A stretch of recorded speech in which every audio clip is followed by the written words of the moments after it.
Tube Tamil வணக்கம்.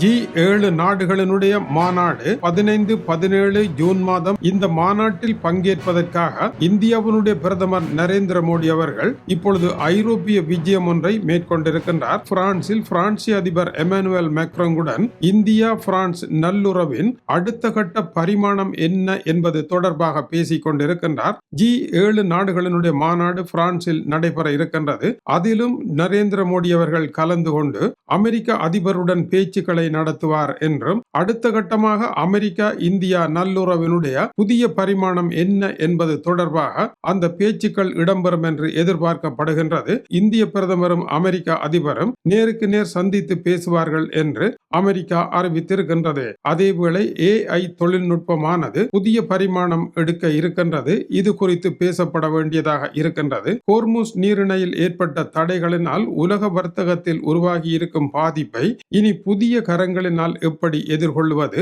அடுத்த கட்ட புதிய உலகம் உருவாகி கொண்டிருக்கின்றது, அதை எப்படி எதிர்கொள்ள போகின்றோம், முதலீடுகள் என்ன, உலகத்தை கொண்டு நடத்துவது எப்படி என்பது தொடர்பான இந்த பெரு மாநாட்டில் நரேந்திர மோடி அவர்களுடன் உரையாடுவது மிக முக்கியமாக இருக்கின்றது. ஏனென்றால் G7 நாடுகளினுடைய மிகப்பெரிய சந்தையாக இந்தியாவை மாற்ற முடியுமா என்கின்ற கனவுகளும், அந்த சந்தையாக மாற்ற முடியாதவாறு தடைகளை போட்ட நிலையில் இந்தியாவும் இருப்பதனால் இந்த சிக்கல்களினுடைய அடுத்த கட்டத்திற்கு செல்வதற்கு இந்த சந்திப்புகள் உதவும் என்று எதிர்பார்க்கப்படுகின்றது.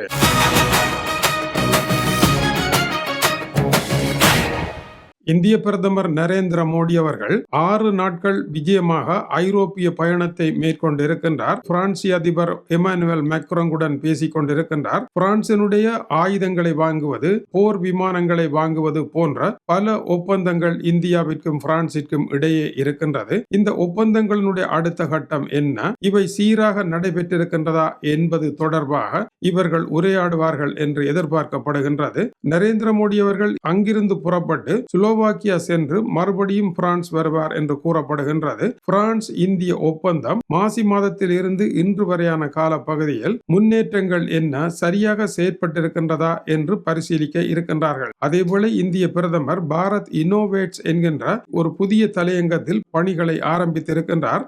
இந்தியா பிரான்ஸ் புத்தாக்க ஆண்டாக இந்த ஆண்டு அமைய போகின்றது.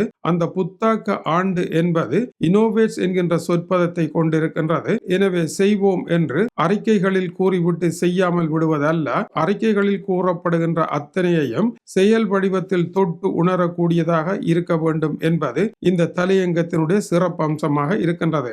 இந்தியாவின் புதிய கண்டுபிடிப்புகளுக்கு புதிய வாய்ப்புகளை பிரான்ஸ் ஏற்படுத்த வேண்டும். ஆயுதம், வர்த்தகம், சர்வதேச அரங்கில் இந்தியா பிரான்ஸ் இரு நாடுகளினுடைய எதிர்காலம் என்ன, உறவினுடைய பலம் என்ன என்பதை பேச இருக்கின்றார்கள். ஏனென்றால் அமெரிக்காவுடன் இந்தியா நல்லுறவு கொள்ளுகின்ற பொழுது பிரான்சிடம் இருந்து வாங்குகின்ற ஆயுத வர்த்தகமும் எழுதப்பட்ட ஒப்பந்தங்களும் அமெரிக்கா ஆயுதங்களை விற்பனை செய்ய முன் வருகின்ற பொழுது ஏற்படுகின்ற பிரச்சனைகளும் ஏற்கனவே பல நாடுகளுக்கு பிரச்சனையாக இருப்பதனால் எப்படி இதை தந்திரமாக கையாள போகின்றார்கள் என்பது இந்த பேச்சுக்களினுடைய உட்பொருளாக இருப்பதற்கான வாய்ப்புகள் உள்ளது.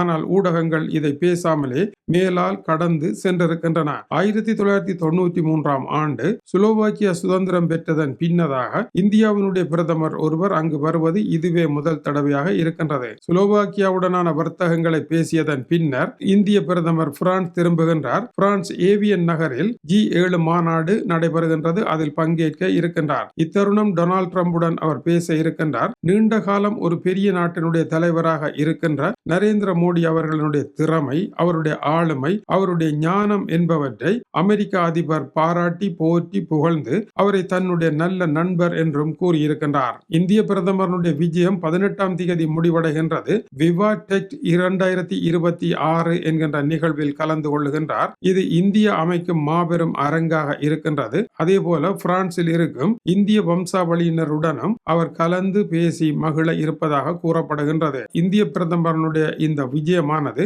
18ஆம் தேதி வரை நடைபெறும். அவருடைய இந்த விஜயம் இப்பொழுது ஈரான் அமெரிக்கா யுத்த சூழ்நிலையில் ஐரோப்பா தன்னுடைய தன்னுடைய நிலையை மாற்ற வேண்டிய சூழலில் ஐரோப்பா அமெரிக்காவை முறித்து கொண்டு புதிய வர்த்தக நாடுகளை தேட வேண்டிய இக்கட்டான நிலையில் இந்தியா போன்ற நாடுகளுடனான உறவை ஐரோப்பா பெரிதும் விரும்பும். இது நரேந்திர மோடி அவர்களுக்கு வாய்ப்பான தருணமாகவே அமையும். சரியான நேரத்தில் பனம்பழம் விழுகின்ற நேரம் பார்த்து உட்கார்ந்த காகம் போல நரேந்திர மோடி அவர்கள் உட்கார்ந்திருக்கின்றார். அவருடைய வரவினால் பனம்பழம் விழுந்தது என்று கூறக்கூடிய அளவிற்கு நிலைமை இருக்கின்ற இந்த பயணம் அவருக்கு வெற்றியாக அமையும் என்றே எதிர்பார்க்கப்படுகின்றது. இது டியூப் தமிழனுடைய உலக செய்திகளுக்காக டென்மார்க்கில் இருந்து கீசே துறை. வணக்கம் உறவுகளே.